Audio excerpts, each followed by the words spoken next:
ఆంబోతు రాంబాబు చెప్పు తీసుకుని చూపిస్తాం. గంగాధర వచ్చారా చూద్దాం. ముఖ్యమంత్రి చంద్రబాబు నాయుడుపై వైఎస్ఆర్ కాంగ్రెస్ పార్టీ నేత మాజీ మంత్రి అంబటి రాంబాబు చేసిన అనుచిత వ్యాఖ్యలతో గంగాధర నెల్లూరులో తీవ్ర నిరసన జ్వాలలు రేగాయి. ఆదివారం కూటమి నాయకులు కార్యకర్తలు అధిక సంఖ్యలో రోడ్లపైకి వచ్చి అంబటి రాంబాబు వైఎస్ఆర్ కాంగ్రెస్ పార్టీకి వ్యతిరేకంగా నినాదాలు చేసి దిష్టిబొమ్మను దహనం చేశారు. అనంతరం ఎమ్మెల్యే థామస్ తీవ్ర స్థాయిలో మాజీ మంత్రి అంబటి రాంబాబుపై విరుచుకుపడ్డాడు. నమస్కారాలు.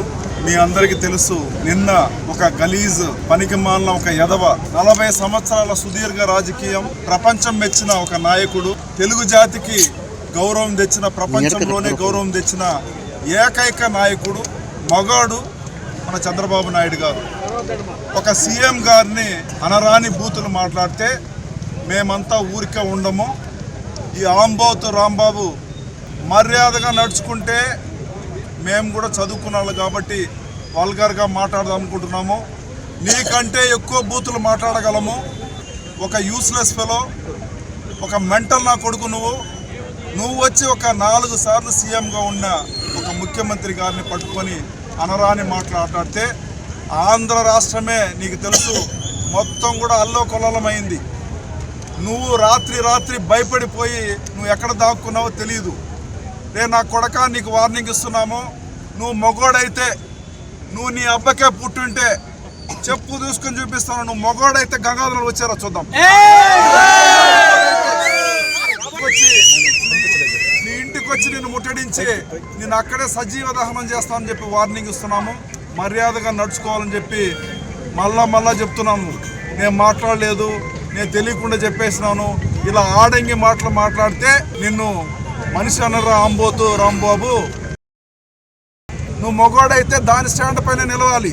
నువ్వు నిన్న ఒక మాట మాట్లాడి నన్ను రెచ్చగొట్టినారు, నేను పెద్ద ఆయన చెప్పలేదు, నేను ఫ్లోలో అక్కడ ఉన్న మహిళను చెప్పినాను అంటున్నాడు. నువ్వు నిజంగా మొగోడైతే, నీకు దమ్ము ధైర్యం ఉంటే, నువ్వు నిజంగా నీ అబ్బకే పుట్టుంటే ఆ స్టేట్మెంట్ నువ్వు ఒప్పుకోవాలి చూద్దాం.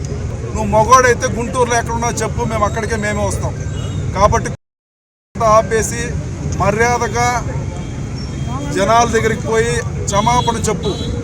చంద్రబాబు నాయుడు గారు నేను అనలేదు. చంద్రబాబు నాయుడు ఒక దేవుడు. చంద్రబాబు నాయుడు తెలుగు జాతికి ఒక ఆణిముత్యం. ఆయన నేను చెప్పలేదని చెప్పి నువ్వు చంద్రబాబు నాయుడు గారికి సాష్టాంగ నమస్కారం చేసి నేను చెప్పలేదు అని క్షమాపణ చెప్పే తప్ప నువ్వు ఎక్కడ కూడా రోడ్లో తిరిగేదానికి ఆస్కారం లేదు. నేను తిరిగేదానికి మేమంతా వదిలిపెట్టము. నువ్వు ఎక్కడ కనబడినా అక్కడ చెప్పు తీసుకుని కొట్టడానికి మేమంతా రెడీగా ఉన్నామని చెప్పేసి పాత్రికేయ మిత్రులందరికీ తెలియజేస్తున్నాను. అదేవిధంగా జగన్మోహన్ రెడ్డికి కూడా ఒకటే కోరుతున్నా, పార్టీలో ఉండేవాళ్ళు ఉందాగా రాజకీయం చేయాలి. ప్రభుత్వం రావచ్చు రాకపోవచ్చు, మేము పాలకపక్షంలో ఉండొచ్చు, నువ్వు ప్రతిపక్షంలో ఉండొచ్చు. ఉండినా కూడా ఒక ముఖ్యమంత్రి స్థాయిలో ఉండే అతనికి ఎంత గౌరవం ఇవ్వాలని చెప్పేసి మీ పార్టీ వాళ్ళందరికీ కూడా క్రమశిక్షణ నేర్పియాలని చెప్పేసి జగన్మోహన్ రెడ్డికి నేను సూటిగా చెప్తున్నాను. ఇట్లాంటి పనికిమాలిన పనులు నువ్వు కానీ మీ పార్టీ కానీ చేస్తే ఆల్రెడీ 11 సీట్లకు పరిమితం చేశారు. నెక్స్ట్ టైం నీకు 0నో 1 చేసి నిన్ను అడ్రస్ లేకుండా చేయడానికి జనాలంతా కూడా వెయిట్ చేస్తున్నారు. జనం చాలా రెచ్చిపోతున్నారు. మర్యాదగా నడుచుకోమని చెప్పు, అదుపులో పెట్టుకోమని చెప్పు. వాళ్ళంతా ఏమనుకున్నారంటే ఎంత బూతులు మాట్లాడితే అంత పెద్ద మగోడు అంటున్నాడు. నేను అంటున్నా, ఎంత బూతులు మాట్లాడితే అంత పనికి మాలాడు ఇట్లాంటి పని చేస్తాడు. మగోడైతే మాట్లాడు, చేతిలో చేసిపిస్తాడు. సో కాబట్టి రాజకీయం ఆపి ఉందా రాజకీయం చేయాలని చెప్పేసి మీ వైఎస్ఆర్ పార్టీకి, మీ వైఎస్ఆర్ పార్టీలో ఉండే ప్రతి ఒక్కరికి కూడా మేము సీరియస్గా వార్నింగ్ ఇస్తున్నాం. నెక్స్ట్ టైం ఇలా జరిగితే ఒప్పుకునే ప్రసక్తి లేదు. ఇంటికే వచ్చి దూరి నేను ఇంట్లోనే చెప్పు తీసుకుని కొడతామని చెప్పి అందరికి కూడా వార్నింగ్ ఇస్తున్నాను.